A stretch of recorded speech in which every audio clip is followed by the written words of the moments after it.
the University of the Philippines and the Defense Department holding a dialogue to discuss the revocation of the 1989 Accord. Meanwhile, new AFP Chief of Staff Cirilito Sobejana slammed NTF-ELCAC spokesperson Antonio Parlade for making unfounded claims against a journalist. Patricia Mangune has that story.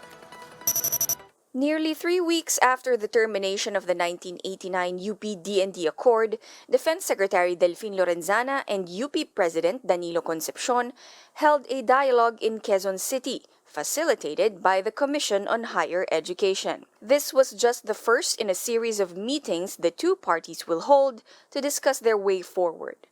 So far, they have not agreed whether to revive the old accord or to craft a new one. Nagkaroon sila ng parang subsequent dialogues pa. Pag-uusapan yung kung ano yung mga mechanics na gagawin.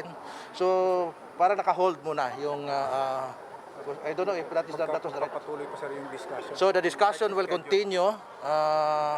I am not privy to the calendar kung anong schedule, but as far as I know, meron ng na-initiate na dialogue between the DND and the University of the Philippines. As the Chief of Staff said, it was a cordial meeting between the Secretary of National Defense, Secretary Lorenzana, and President Danilo Concepcion.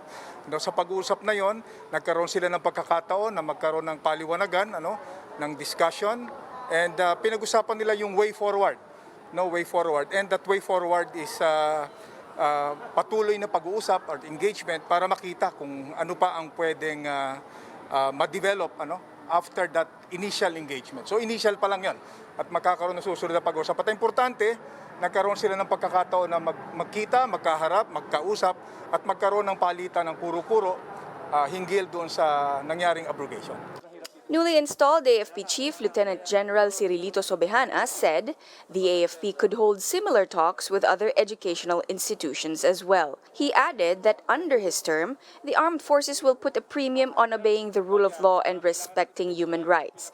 He says he is also willing to look into the statements made by NTF-ELCAC spokesperson Antonio Parlade against a journalist. But ultimately, Sobejana said they must not make unfounded threats. Hindi ko pa masyadong narinig yung kanyang latest interview. We will discuss this matter together. Of course, he is part of the armed forces, but for now, na-designate siya as spokesperson. So, reflective pa rin sa organization. But that's why we need to discuss all these things.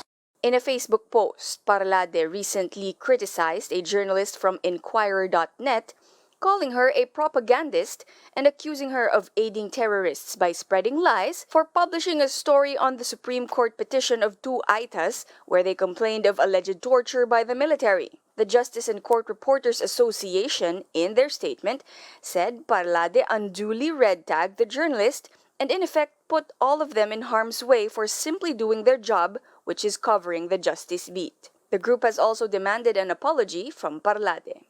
For News 5, Patricia Mangune. We are One News.